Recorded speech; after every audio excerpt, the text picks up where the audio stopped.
Hello and welcome back to another episode of the Who Asked Me podcast. I am your host, Zell Brooks, and you already know what we are about to get into. First things first. Y'all know I love Family Mess. Y'all know I love Family Mess. That's why when I saw that Glorilla's sister, that the internet has now claimed Brorilla because she's a stud and she looks just like Glorilla but a bro, was on the internet talking about her sister, I said, oh, let me see what this is about. Honestly, it's ridiculous. Tale as old as time. Brorilla got on the internet and told us that her sister does not care about their family, that their mom still works at FedEx, and that she couldn't even get $2,500 from her. Now, I said $2,500 sounds really oddly specific. What do you need $2,500 for? You know what I mean? I found that to be oddly specific. Specific. I almost said Pacific. And it took probably a few days, but then Glorilla finally got on and addressed everything on like a Facebook Live. Who knew people still got on that? And she brought the mom on via phone, which some people were like, oh, not feeling that. The mom shouldn't choose sides. However, I'm a big cause and effect person. And if you are the person, and we're all grown, and you are the person causing like issues in the family, we do need to talk about that, and we do need to identify the problem. I'm sorry. Sorry, not sorry. I don't like dancing around things. A lot of people are like, oh yeah, the moms are often the problem because they chose sides. I think your parents can fuck you up. Obviously, right? Parents do shit that lasts a lifetime. However, sometimes parents enabling kids and not being like, hey, you should not have done that is the issue. Sometimes we need to say the thing. All right. Just because somebody might be a little bit troubled, somebody may feel like they didn't get enough attention, doesn't make them a victim, and doesn't mean that everything that they do is correct or out of a place of rage. So Glorilla pretty much was like, listen, I can't give everybody money through this situation. I also found out that she is one of 10 children. One of 10. Not 1, not 2, not 3, not 4, not 5, not 6, not 7, not 8, not 9, but 10. She has 9 siblings plus her. 10. I said, Jesus, fuck. Her mama need to keep working then. Shit. 10 mouths to feed. So, 10 children, 2 adults. Family of 12. Okay? I love Glorilla. I really do. I like her music. I don't know how rich y'all think she is. Are you okay? Taking care of all of those people? Her 9 siblings plus two parents? Come on now. Let's be real. The sister then apparently got some money from Tory Lanez. Tory Lanez is doing a lot from jail. I thought you were supposed to be restricted access to a lot of things. Not him, apparently. Okay. I keep forgetting that he's Canadian. And through all of my Canadian celebrations since Heated Rivalry came out, I fear that I've forgotten the bad things we got from Canada. One of them being Tory. Anyways, so you know, tale as old as time, sibling rivalry. She's doing club appearances. She being Brorilla. She set up a GoFundMe. A lot of dumbasses have donated to it. That's insane. There is a good cause that you could donate to. There really is, and it's not Brorilla. But I just found that interesting. Had to talk about it. Moving on, Jill Zarin got herself fired before her first day of work even started. The movie Friday, Craig's dad asks him, how you get fired on your day off? And I have a similar question for Jill Zarin. How you get fired before you even start working? Oh, I know. Because you couldn't keep your fucking racist mouth shut. I am so tired of everybody having these big ass reactions to the Bad Bunny halftime show. Shut up. Shut the fuck up. First of all, Bad Bunny ain't bother nobody, okay? He did not bother you. There have been plenty of halftime shows where I was like, I'm not really feeling this musical guest, so I don't care about it this year.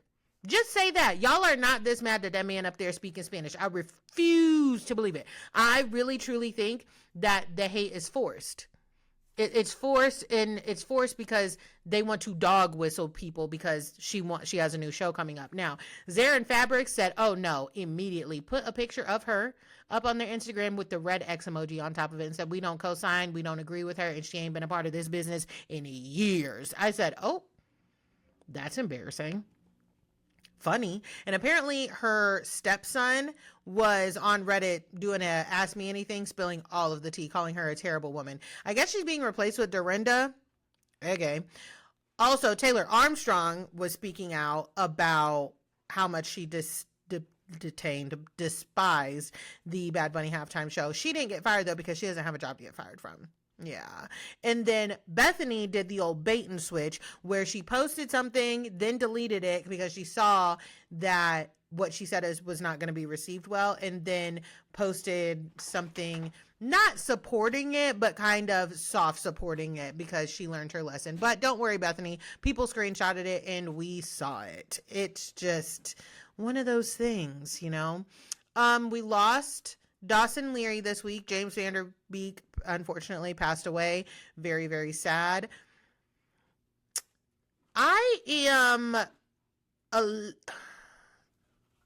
Never mind. I'm just going to leave that there. We're not going to get into anything else surrounding that. Let's get into Love Island. Love Island All-Stars, because I was supposed to be on Raven's podcast with Kendrick talking about it this past weekend. However, schedules had to be rearranged. Everything got really hectic. But I still have some thoughts that I want to get off my chest, right?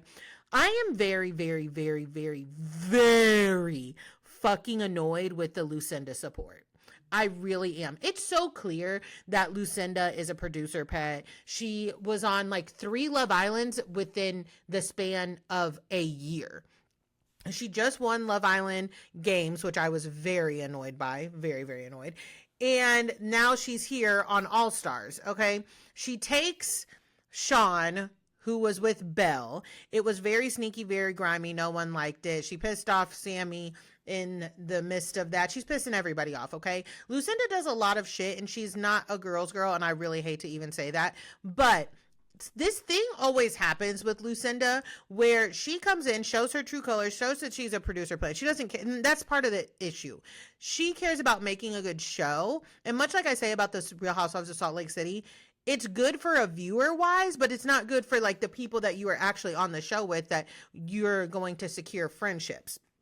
However, she was wrong as the day was long. Everybody let her know. Everybody, of course, chose her when it was like, who's playing the biggest game? Lucinda. We all know that.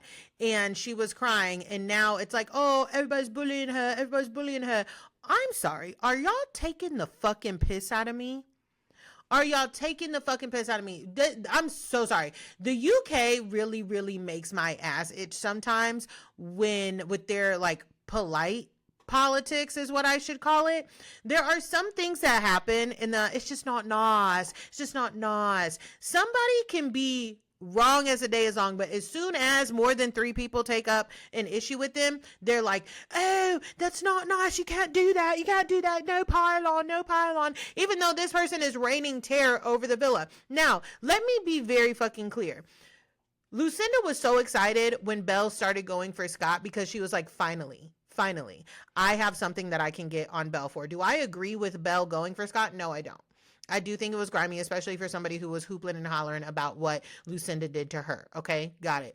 But Leanne can't really scream girl's girl either, because you were done with Scott. You didn't like that was done to you with the whole share thing, not Belle, with the whole share thing. But you then go and pull Yemen, who is getting to know Whitney.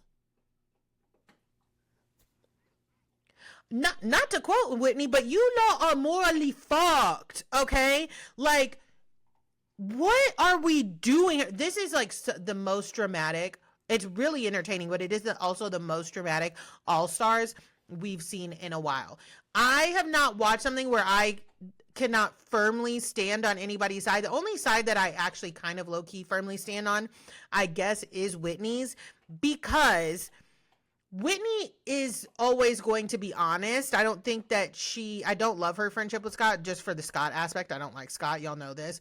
But when he was talking to her being Whitney, about, between Cher and Leanne, Whitney is not giving advice because, like, in order to have Leanne's back or Cher's back. She's just saying, like, my friend who I know outside of here and who I have a relationship with outside of here is asking me for advice, and I'm giving it to him honestly. I saw a lot of people being like, she doesn't have Leanne's back.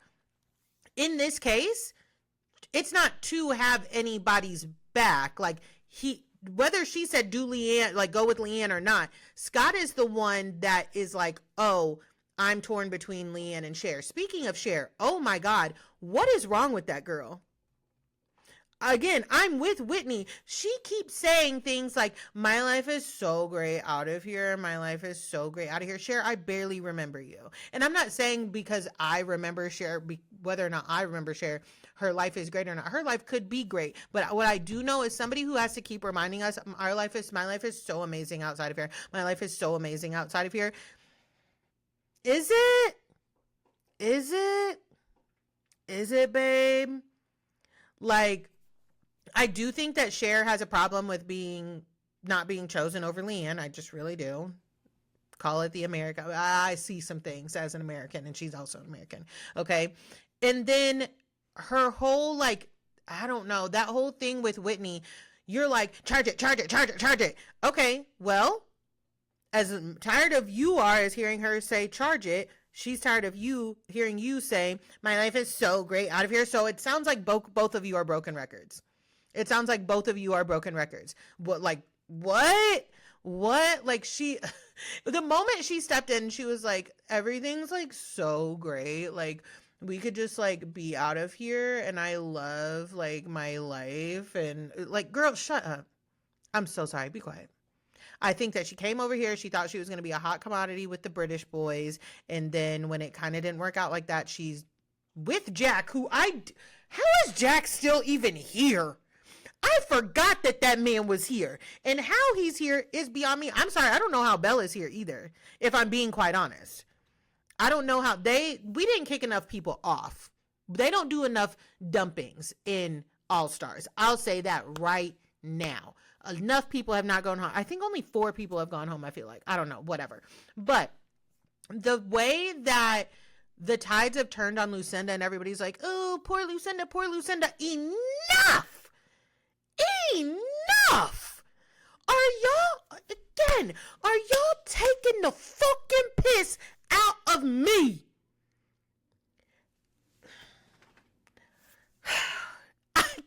I cannot. I'm sorry. Like, I don't think anybody should be ganged up on, but Lucinda is a little fucking rugrat who runs around wreaking havoc, causing drama, and that's what she's supposed to do. But when she makes people mad and then she waits for somebody else to get into it with somebody else and she inserts herself, go snog Sean in the corner and shut up.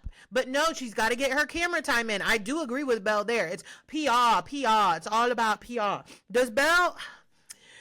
I really liked Belle at first, and it's not that I dislike Belle, but I do think that people are kind of coming for her and being a little bit too hard on her, just because of the simple fact that y'all were loving when she was hoopling and hollering, cussing and fussing at first, but when she continues to do that stuff, then it's a problem. Again, I don't agree with her trying to go after Scott. I really don't. I think that was very weird. I think that Belle should have, unfortunately, while people liked her, like, she should have been dumped from the island. She does not have a connection in there. She simply does not.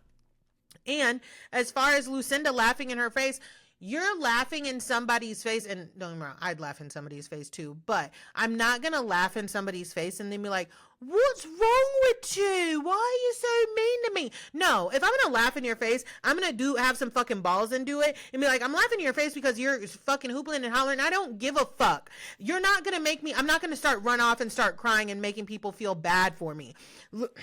Let me stop with Lucinda because I fear it's just like, and then you see, like, I can tell Lucinda has a lot of enablers in her life. Like, that's just what it gives. It is really, really, really what it gives to me, and it is annoying.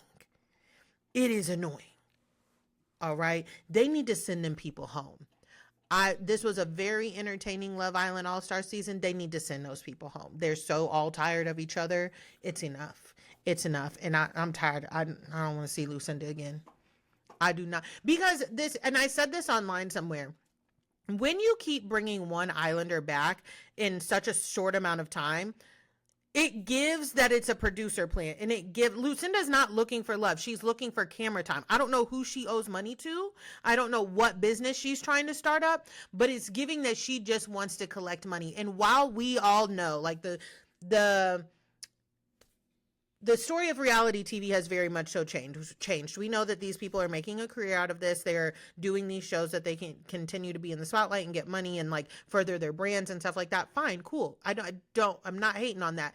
But there is an aspect of Love Island that like we do want to like kind of see love, and we want to at least pretend to believe that these people are here for love. When you have somebody like a Lucinda who's been on 3 to 4 Love Islands in the past, I don't know, like literally All Stars ended in what, November, and she's already in the Love Island. But like, girl, come on. We get what it is, and it kind of negates the point of the show at this point. And then you're going to cry when people are like, oh, you're not here for the right reasons. Please get, again, are you taking the fucking piss out of me? I don't even know if I'm using that right, but shit. Now, off of Love Island into Love is Blind. Guys, I feel like a lot of people are not watching Love is Blind this year just because the last season, like, it's proven to be a mess. It really has proven to be a mess. But I feel like these were some of the most interesting pod episodes that we've had in a few seasons. They really, really were. I was like, oh, okay. First things first. Kia. Sorry, Kia, Kevin, and Tyler. Baby. I didn't know where we were going from here, but I knew one thing for sure. Tyler is not used to having multiple women want him at the same time. When he was talking about he has a 1-bedroom apartment and what the other just like basic shit that he listed, you're a single dude. You're a single man. What the fuck? Like, okay, you have a 1-2 bedroom apartment. So? What you mean? Like, I was like, what is this man saying? He has so much word salad. It was starting to piss me off because I would be following him and then I would be like, wait, what did you just say? And that's where I feel like Tyler's like little mild crash out came from, because I also don't like when I feel like I'm on the same page with somebody and then they keep talking and I'm like, wait a minute, now I'm lost again. And that would make me be like, no, we're not doing this.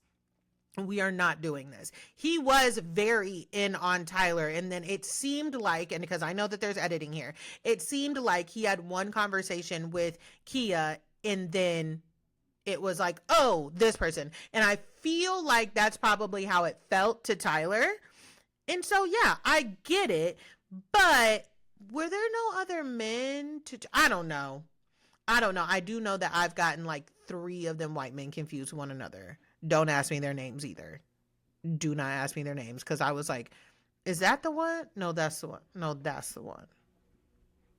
Huh. Anyways, when Tyler didn't show up for her date with Kevin and he was like, how could she do this to me, blah blah, but that doesn't mean Kia is my second choice. It does mean that that's your second choice. That is exactly what that meant. And then when he was trying to tell Kia like, oh, I need to take I literally just DNF'd a book, because I hate when people use words, know what they mean, but then they're just kind of throwing them out there. He was like, I need to take accountability, and you're trying to be responsible.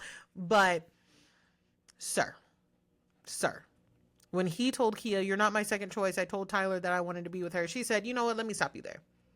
You have the bones to make a good husband, but you are not going to be my husband. You not ready to be a husband.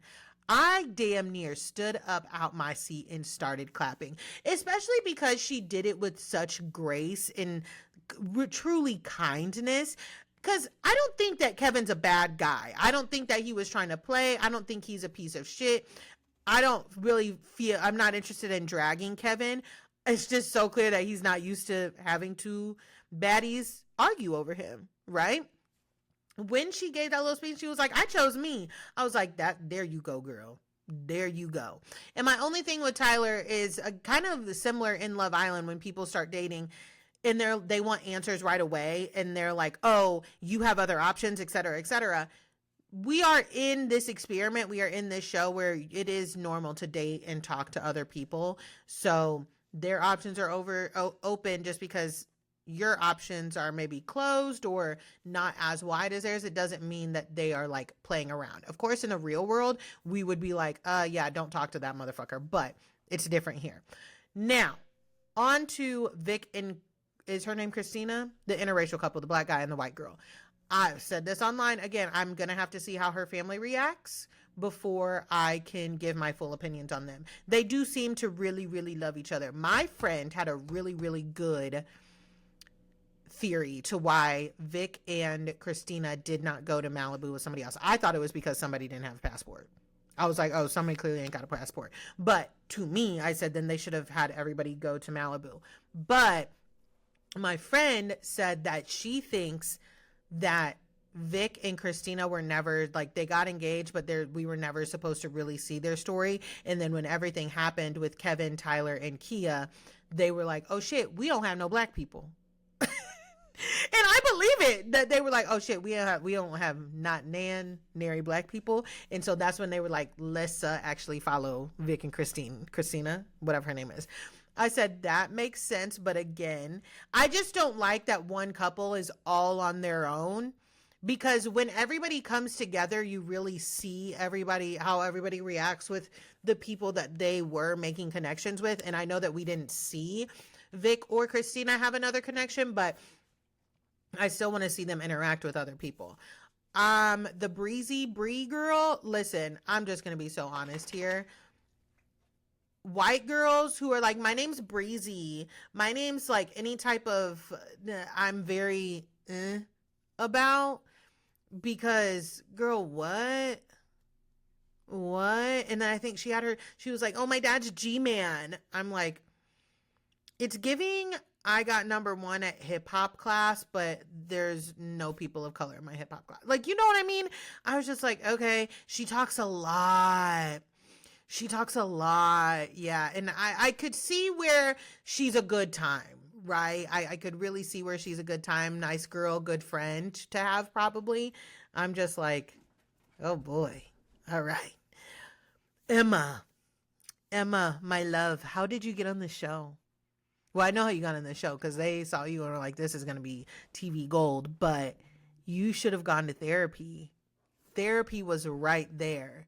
Actually, I wouldn't be surprised if Emma is in therapy and she, like, because she's so forthcoming with, I don't know if I want kids because this is my story. I feel like, and I do not mean this in a rude way, but I truly feel like it's one of those people who like think that they're deep and they think that it's like more profound than what it is. No, you are adopted by a white family and you are a person of color, an Asian person, and you probably grew up around all white people and you have some type of identity crisis, and it's really tough for you because you don't know where you came from. You don't know, except for that she said she was found in a train station or something like that. Very sad. But it's giving, she said something to the effect of like, I don't know if he is gonna like me because of my race. As somebody who has dated interracially, I have never, ever, ever thought that somebody may not like me because I'm black. Now, I have had plenty of white girls be like, when I'm like, oh, I like them, like, blah, blah, blah, be like, I don't know if they like black girls. That is something that is so common to say. Or it's like, oh, they like black girls, you should talk to them. It's in everybody's best interest to like black women, okay? Okay, just so we're very fucking clear. But it's always said so casually of like, oh, I don't know if they like black girls. No one ever says like, oh, I don't know if they like brunettes. Like, you know what I mean? Like, but when you break down that blonde versus brunette shit, they be like, oh, I'm a blonde, I'm a brunette, as if that shit can be changed. I don't want somebody who's like, oh, I'm not dating Asians, or I'm not dating, and I'm not Asian, right? But you're not about to sit here and be like, I'm not dating a race just because of their race. That's racist. Hello? Oh my God. And the whole kid thing, Emma, it's fine that Emma does not want kids. That's totally fine. Stop entertaining men who are either A, maybe want kids, or 2, are going to keep trying to convince you that you want kids. The dude that she ended up with, can't remember his fucking name, who she called tall, dark, and handsome, and really the only thing dark about him is his hair color, is like, my only deal breaker really will be if she doesn't want kids. She She literally just said, I'm still on the fence. Are you okay with it being a maybe? And he says, yes, I'm okay with it being a maybe. And then he's like, it's going to be hard if it's no. No or maybe means yes and no. Maybe means yes and no at the same time. It means it could be yes. It means it could be no. What the fuck? We're saying words, but we're not listening to the words that are coming out of anybody's mouth. I'm so tired of her hearing her. She gonna find somebody who does not want kids, or who is okay, who is truly, truly okay with either having kids or not.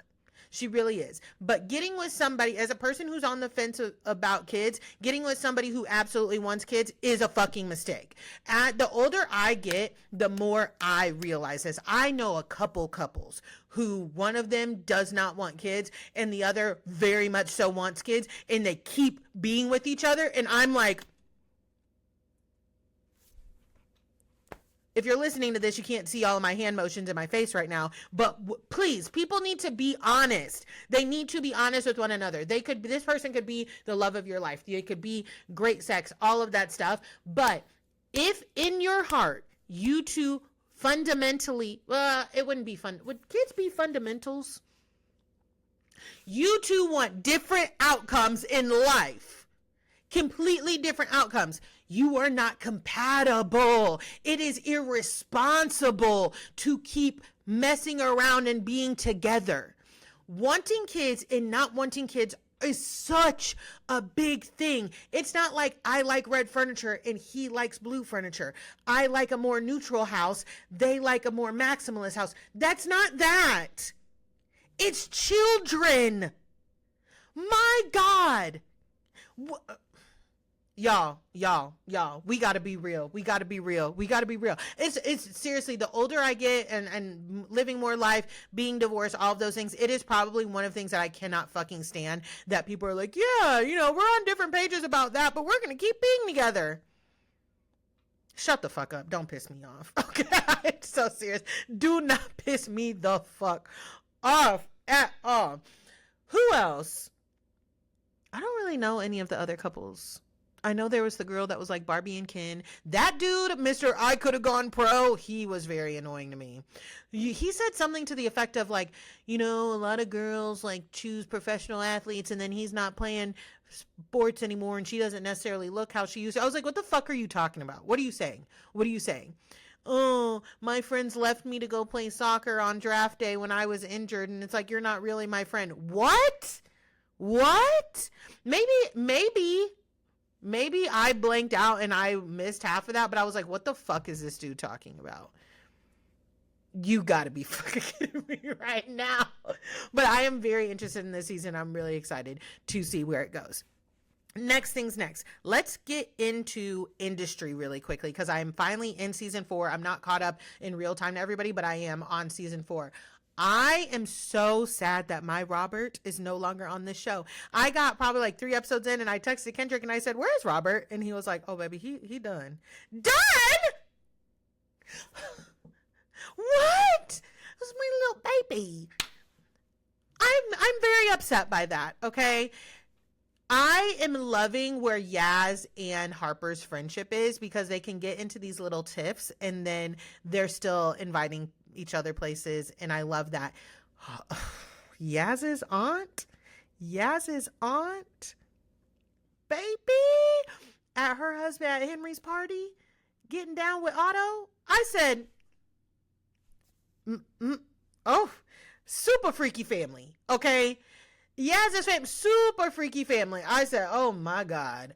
And then Otto was like, you're better at that than your brother. I said, wow. Speaking of super freaky shit, no, before I get into that, Yaz's face when Henry was driving down the driveway and said, maybe we should try for a child. I cackled because Yaz can put up with a lot. She can put up with the drug use. She can put up with a child. You want a child? She looked distraught. She was like, oh, hell no. Okay. Now onto the super freaky shit I forget this guy's name. The guy that Harper fucked that is the CEO of Tinder.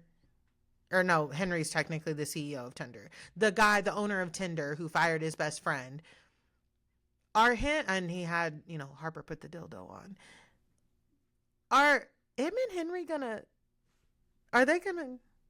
Because I'm feeling tensions. I'm like, are they gonna kiss? Does he like him? I'm a little confused, and I feel like Yaz is picking up on that as well. I said, oh, I'm here for the storyline because, again, they doing some super freaky shit always. When in season 3, I see why people thought that season 3 was the end of industry also, because that season 3 finale really very much so gave series finale. But Yaz is a fool for fucking fucking Robert on Henry's property out in the open, going to Henry being like, I took a walk on the garden and I fucked Robert. And then was like, we should get married. Girl, I love her. Gotta love her. Okay. I'm also really loving Harper's outfits this season. I'm glad that we've grown up a little bit. I really, really am. Now, moving on to books, y'all. So, what's the last book we spoke about? Birthday Girl. After Birthday Girl, I read Atmosphere by Taylor Jenkins Reid. Oh my God. You guys, 10 out of fucking 10. And at first I was like, I'm not really into space. And there was a lot of space talk at the beginning. And I was like, where are we going from this? And this is really early in the beginning. And then we turned this corner. And once we turned that corner, baby, and they started clicking to me what we were doing there. Oh my God. That book is so fucking good. Again, I gave it 5 stars on Goodreads. 10 out of 10, I bawled. And I'm not even a crier. I bawled and I'm on Lexapro. Do you know how hard that is? Do you know how upset I have to be? Like, I just laid there afterwards. And another one of my friends read it and texted me and was like, bitch, you were not lying. I said, I was not lying. That book is so fucking good. So I cannot recommend it enough. However, ever since reading Atmosphere, I have not been able to get into another book. I started reading, okay. I did not want to say this out loud because I know that this book series is very beloved. It just wasn't, I tried to read the first one and it just really wasn't for me. It was Before I Let You Go. I wasn't feeling it for multiple reasons. It just was not for me. So I DNF'd it. Then I had also DNF'd, and if you don't know what DNF is, it's did not finish. I also DNF'd Common Goal by Rachel Reed, which is in the Game Changer series. So the same series as like Heated Rivalry and then Shane and Ilya's second book, The Long Game. I had DNF'd Common Goal, which is Eric and Kyle's story. I just wasn't feeling it, but I had DNF'd that like months ago. But after I DNF'd Before I Let You Go, I said, you know what? Fuck it. I'll just finish Common Goal. That book was, they talk about edging a lot in it, and that book felt like edging because it was so bizarre. Like, in the fact that people were like, oh, we need to see Eric and Kyle in somehow, some way in, Ilya and Shane. No, the fuck you don't. Like, are you serious? No, you don't. Not at all. So that was one thing for me that I was just like, okay, that was not my book. I'm also not interested in reading Fabian and what's that guy's name? The Tough Guy book. Not interested in reading that one, but Unrivaled will be seeing me.